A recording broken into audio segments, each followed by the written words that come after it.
Alright, today we're talking about an issue that I have. It's Heroes versus Heroes. It happens a whole lot. If you don't know what I'm talking about, it's the concept of when a superhero fights another superhero. Because it's lazy, and that's what we gotta do when two heroes interact. They gotta fight first. And it's always gotta be big brawn fight. And yeah, that's cool. It's cool to see your heroes fight, but honestly, can we stop? It's become a trope at this point, where when two heroes meet for the first time, they gotta fight each other. But really, they don't. No, there's no law that says that they have to fight each other. Heroes can be level-headed and just be like, oh, hey, you're a superhero. I'm a superhero. We're probably chill, right?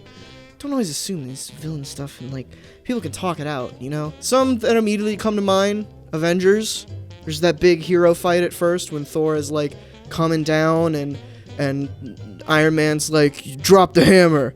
And he goes, you want me to drop the hammer? And then he throws it at Iron Man. It's good. That one's fine, mostly because, I think Cap was trying to not have the fight happen because he's Cap.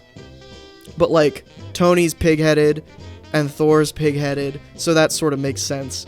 But when you have things like Civil War, where the entire concept is heroes versus heroes, and you do that constantly, gets a little annoying. The good way to do this, to execute this, is through psychological warfare instead of physical warfare, because that, to me at least, is way more interesting than... I mean, it's super cool to see, Captain America and Winter Soldier beating up on Iron Man and throwing the shield back and forth between each other. That's awesome, don't get me wrong.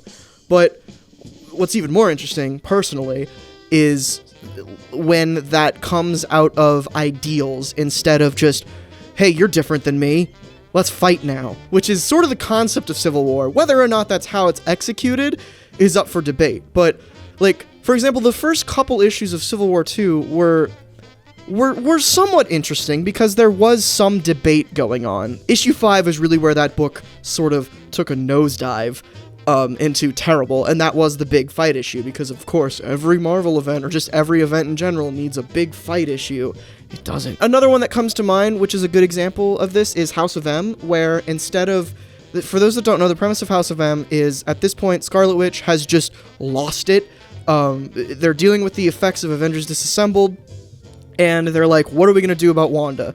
She needs to be... We gotta deal with her. So the X-Men, the Avengers, everyone come together in a room, like a boardroom, and just talk it out. They're like, what are we gonna do? I forget how that eventually spins into House of M being created, the universe where, the No More Mutants line, that whole thing. I don't remember how that spins into that, but it was a cool start to be like, okay, let's deal with this as civilized superheroes, civilized people who have been in a world where the weird happens every day, constantly. And it would be normal for them to approach a threat like that, or any kind of threat, with, with their brains first instead of their brawn. And that's a lot more interesting to me because, diplomacy might not look super cool, but it sure just... It's you can play a lot more with...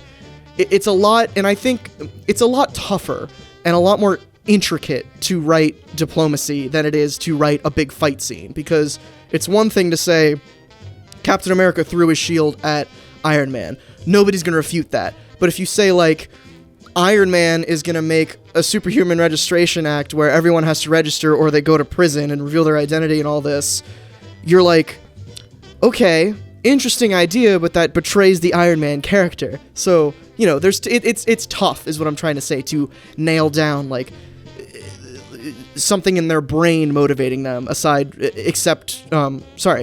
in their brain motivating them instead of they're fighting with their fists. They're thinking with their big, meaty arms. It's tougher, which is why I understand why Heroes versus Heroes is something that is fell back on so consistently.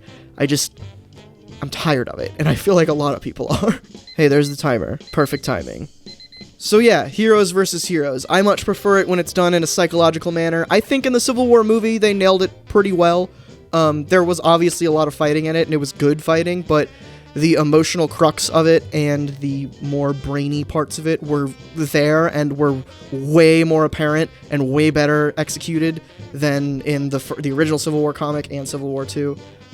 So yeah, that's what I have to say about that. Let me know what you guys think about Heroes vs. Heroes. I know I'm complaining again, but I feel like this isn't a very polarizing opinion. I know a lot of people are sort of tired of Heroes vs. Heroes. So yeah, let me know what you think. Watch the video next to me. Hit the subscribe button somewhere. I don't say that. I don't know why I did. I'll see you tomorrow. Bye-bye!